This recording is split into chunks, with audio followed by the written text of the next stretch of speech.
गौरी, अभी तक हमारे पेड़ के आम कच्चे ही हैं। ना जाने कब ये आम पकेंगे और कब हम इन्हें बेचकर मुनाफा कमाएंगे।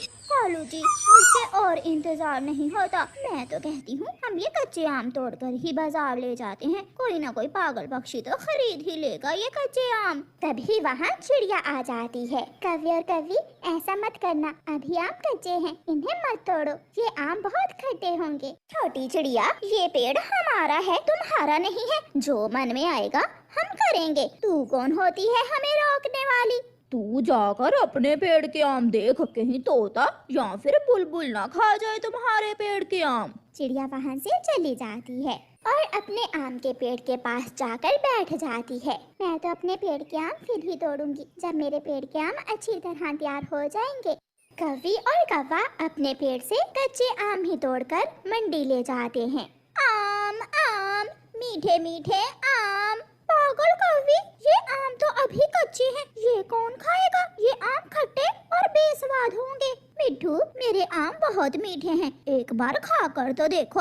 लाओ, पहले एक आम दो, मैं खा कर देखूंगा, अगर मीठे हुए तो फिर ही मैं आम लूंगा। ना ना, पैसे दो, आम लो और घर जाकर खा कर देखो। मगर मिट्ठू बिना आम लिए ही वहाँ से चला जाता है। गोरी कवि शाम तक बैठी रहती है, मगर वहाँ कोई भी पक्षी नहीं आता। आम आम, मीठे मीठे आम। गोरी शाम तक आवाज लगा लगा कर थक जाती है और फिर शाम के एक चील वहाँ आती है। कवि, ये आम खाने के तो नहीं है। हाँ, मगर मुझे आम का अचार बनाना है। अगर 100 रुपए में सारे आम देती हो तो मैं ले जाती हूँ। चीलती, थोड़ा और बढ़ा दो। अच्छा लो, 200 में ले लो। ना भी, मैं तो चली, मैं तो 100 ही दूंगी। अगर ये चील भी चली गई तो कल फिर मुझे सुबह से शाम तक इन कच्चे आमों के लिए आवाज लगानी होगी। गोरी ऐसे सोचती है और चील से कहती है, अच्छा अच्छा ठीक है, लाओ 100। गौरी 100 में ही वो सारे आम दे देती है।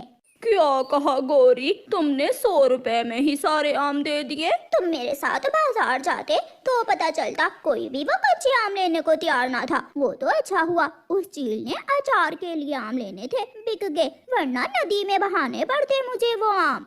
ऐसे ही कुछ दिन गुजर जाते हैं और कुछ दिनों के बाद चिड़िया के आम अच्छी तरह पक जाते हैं। अब मेरे आम पक गए हैं, आज मैं ये आम तोड़कर मंडी ले जाती हूँ। चिड़िया अपने पेड़ से आम तोड़कर मंडी ले जाती है और चिड़िया के आम कुछ ही देर में बिक जाते हैं और चिड़िया को अच्छा मुनाफा होता है। चिड़िया चिड़िया, तुम्हारे आम कितने में बिके हैं? गौरी, मेरे आम पके हुए थे और मीठे भी, इसलिए मेरे आम पूरे 500 में बिके हैं। 500 का सुनकर गौरी की आंखें खुली की खुली रह जाती हैं। घर जाकर गौरी कालू को बताती है, कालू, चिड़िया के आम पूरे 500 में बिके हैं। गौरी, अब हम अपनी अंगूर की बेल से जो अंगूर तोड़ेंगे वो चिड़िया से महंगे दामों बेचकर हिसाब बराबर कर लेंगे। लालची कौवे कहाँ इंतजार करने वाले थे। कालू जी, अभी तक अंगूर कच्चे के कच्चे हैं, आखिर कब ये अंगूर पकेंगे? चिड़िया, जिसका खेत साथ ही था, वो अपनी अंगूर की बेल को पानी दे रही थी। वो गौरी कौवे की बात सुनकर वहाँ आ जाती है। गौरी कौवे और कालू कौवे, अभी अपनी अंगूर की बेल को पानी दो, अभी अंगूर पकने में कुछ दिन बाकी हैं, कहीं आमों की तरह अंगूर भी कच्चे ही ना तोड़ लेना। कौवा और कवि हर दिन आकर अपनी बेल को देखते, अंगूर कच्चे थे। कौवा और कवि बेल को पानी भी न देते और वहाँ बेल के साथ टेक लगाकर सो जाते। चिड़िया मेहनत से अपने अंगूरों की बेल को पानी देती थी, इसलिए चिड़िया की अंगूरों की बेल पर लगे हुए अंगूर पककर सुनहरी हो जाते हैं। मेरे अंगूर तो गए पक, इसलिए आज मैं अपनी बेल से अंगूर तोड़ लेती हूँ। चिड़िया अंगूर तोड़कर बैलगाड़ी पर लादती है और ले जाती है। कौवा और कवि देख रहे थे। गौरी, चिड़िया के अंगूर तो पक भी गए और हमारे अभी तक कच्चे क्यों हैं? मुझे मालूम हो गया है कालू जी, हमने बेल को पानी नहीं दिया, इसलिए अब ये अंगूर कभी ही नहीं पकेंगे। तभी कौवा उछलता है, आइडिया आइडिया गौरी, हम ऐसा करते हैं, अंगूरों पर सुनहरी रंग करके बाजार ले जाते हैं। पक्षी समझेंगे कि हमारे अंगूर भी पके हुए हैं और अंगूर बिक जाएंगे। कालू जी, तो फिर तुम जल्दी से सुनहरी रंग लेकर आओ और मैं बेल से अंगूर तोड़कर घर ले जाती हूँ। फिर वो ऐसा ही करते हैं। कालू कालू कुंडी लगा लो और खिड़की भी बंद कर दो। फिर कालू कौवा अपने कच्चे अंगूरों पर सुनहरी रंग करने लगता है। कालू कालू जी, ये अंगूर तो चिड़िया के अंगूरों से भी अच्छे दिख रहे हैं। अब हमें भी चिड़िया की तरह मुनाफा होगा।